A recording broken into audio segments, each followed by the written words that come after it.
আজকের ভ্রমণটা ছিল সত্যিই এক অবিস্মরণীয় অভিজ্ঞতা। আমি একাই বের হয়েছিলাম। গন্তব্য ছিল লালঘাট ঝর্ণা। আজ সকাল থেকে আকাশ ছিল মেঘলা, টুপটাপ বৃষ্টি পড়ছিল। দূরের মেঘে ঢাকা পাহাড় আর বৃষ্টির ফোঁটা সব কিছু মিলিয়ে একেবারে অন্যরকম শান্তিতে ছিল। নীলাদ্রি দেখে বাইকে করে রওনা দিলাম লালঘাট ঝর্ণার পথে। বেজা রাস্তা, একপাশে সবুজ পাহাড় এবং বৃষ্টির সাথে বাইক রাইডটি ছিল খুবই রোমাঞ্চকর। আমার সাথে কোনো রেনকোট বা ছাতা ছিল না, এজন্য সম্পূর্ণ রাস্তাটি ভিজতে ভিজতেই আসতে হয়েছে। কিছু সময় পর ঝর্ণার কাছাকাছি এসে পৌঁছালাম। বাইক রেখে শুরু হলো পায়ে হাঁটা। ছোট ছোট পাথর এবং ঝোপঝাড় পেরিয়ে এগোতে হচ্ছিল। দূর থেকে তখনও ঝর্ণার শব্দ শোনা যাচ্ছিল, আর সেই শব্দই জন্য সামনে এগিয়ে যাওয়ার তাড়না বাড়িয়ে দিচ্ছিল। অবশেষে পৌঁছালাম লালঘাট ঝর্ণা। কাছ থেকে ঝর্ণাকে প্রথম দেখার অনুভূতিটাই অন্যরকম। ঝর্ণার গর্জন, ঠান্ডা পানি আর চারপাশে সবুজ পাহাড় মিলিয়ে পুরো পরিবেশ যেন এক স্বপ্নপুরীর মতো লাগছিল। ঝর্ণার নিচে দাঁড়িয়ে ভিজতে ভিজতে মনে হচ্ছিল প্রকৃতি যেন আমাকে আলিঙ্গন করছে। শরীরে ঠান্ডা পানি পড়লেও ভেতরে এক ধরনের প্রশান্তি কাজ করছিল। অনেকক্ষণ ঝর্ণার সাথে সময় কাটালাম। একা হলেও একটু একা লাগছিল না, বরং মনে হচ্ছিল পুরো প্রকৃতি আমার সঙ্গী। ক্যামেরা কিছু মুহূর্ত ধরে রাখলাম, আবার অনেক কিছু শুধু নিজের মনে সঞ্চয় করলাম।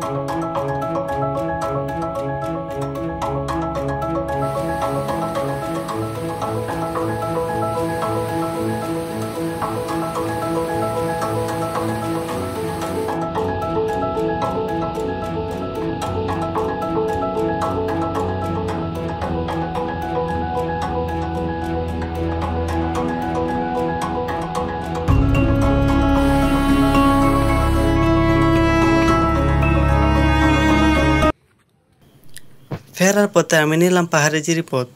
পায়ের নিচে টলমলে পানি, চারপাশে পাহাড়ি গাছ আর ঝিঝি পোকার শব্দ। পুরো পথটাই ছিল অসাধারণ এক অভিজ্ঞতা। বৃষ্টির ফোঁটা তখনও থামেনি, তাই ভিজে ভিজে হেঁটে নামলাম। পুরো ট্রিপটাই কেটেছে বৃষ্টির সাথে। শরীরে ভিজে ঠান্ডা লাগলেও মনের ভেতর ছিল অন্যরকম উষ্ণতা।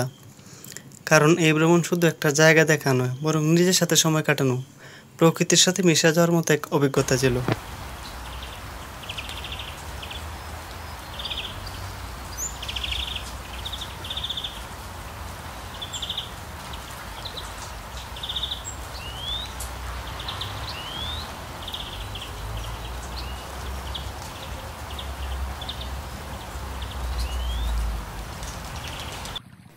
পাহাড়ের নিচ দিয়ে চলতে চলতে উপভোগ করতে লাগলাম চারপাশের প্রকৃতি। এই জায়গাটির প্রাকৃতিক সৌন্দর্য এতটাই চমৎকার যে এটি যে কাউকে মুগ্ধ করবে। কেউ যদি লালঘাট ঝর্ণায় আসেন, তাহলে আমার সাজেশন থাকবে এই জায়গাটি একটিবার হলেও দেখে যাওয়ার জন্য। জায়গাটির অবস্থান সুনামগঞ্জ জেলার তাহিরপুর উপজেলার লালঘাট নামক স্থানে। তাহিরপুরের অন্যান্য পর্যটন স্পটের মতো এটি হয়তো এতটাও জনপ্রিয় নয়, বাট প্রাকৃতিক সৌন্দর্যের দিক দিয়ে এটি অন্যতম সেরা একটি পর্যটন স্পট।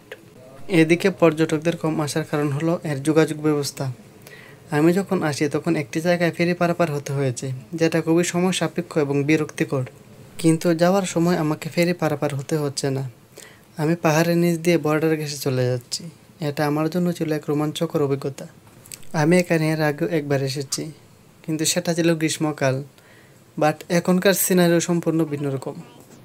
এই রাস্তায় যতটুকু সময় আমি ছিলাম, কোথাও কোনো মানুষের চিহ্নও পাইলাম না, তাই একটু ভয়ও হচ্ছিল। সামনে একটি ফুল গাছ চোখে পড়লো। ফুল গাছ দেখলে আমার ফটোগ্রাফি করার ইচ্ছে করে। সো এখানে অনেকক্ষণ ফটোগ্রাফি করলাম, তারপর আবার রওনা দিলাম। আর একটু সামনে এগুতেই অপ্রত্যাশিতভাবে একটি ঝর্ণা দেখা পেলাম। এখানে আরও একটি ঝর্ণা পাবো এটা আমার প্রত্যাশা ছিল না। সো এখানে অনেক সময় কাটানোর ইচ্ছে ছিল, বাট আমার সময় খুবই কম ছিল।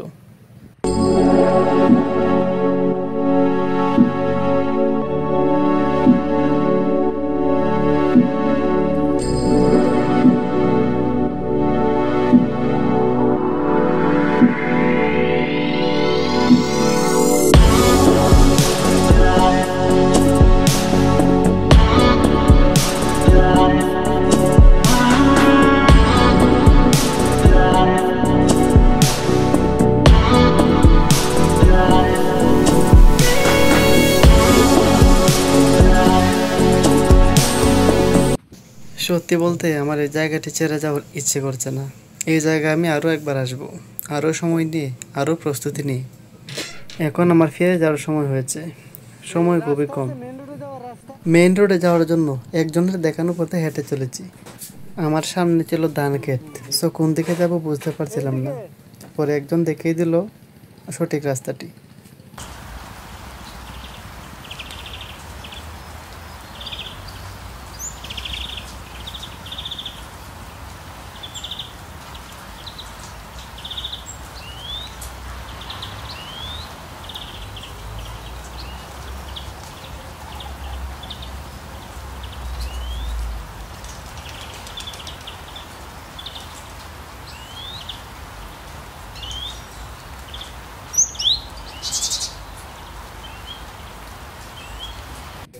অবশেষে দূর থেকে মেন রোড যাওয়ার রাস্তাটি দেখতে পেলাম। বৃষ্টিতে ভিজতে ভিজতে আমার অবস্থাও খারাপ হয়ে এসেছিল। আমি এবার বাড়ি যেতে চাই। শরীরের কন্ডিশন একেবারে সুবিধার মনে হচ্ছিল না। একটু সামনে এগিয়ে আমি যেন আকাশ থেকে ভেঙে পড়লাম। এটা কি ছিল? এটা কোনো ব্রিজ মনে হচ্ছে, এটা একটা সাঁকো। আশেপাশে কিছু নেই, জাস্ট একটা গাছ পড়ে আছে। কোনো মতে সাঁকোটা পার হয়ে আসলাম। জানি না স্থানীয় লোকেরা এটা কিভাবে পার হয়। সামনে আরও একটি ব্রিজ দেখতে পেলাম, সেটার কন্ডিশন মোটামুটি ভালোই মনে হচ্ছিল। দেখতেও খুবই আকর্ষণীয় ছিল ব্রিজটি। আজকের এই একাকী ভ্রমণ আমাকে শিখিয়েছে ভ্রমণের আসল আনন্দ সঙ্গীর সংখ্যায় নয়, বরং মনের অনুভূতিতে। লাল ঘাট ঝর্ণা, বৃষ্টি ভেজা পাহাড়ি পথ আমার মনে আজীবন থেকে যাবে।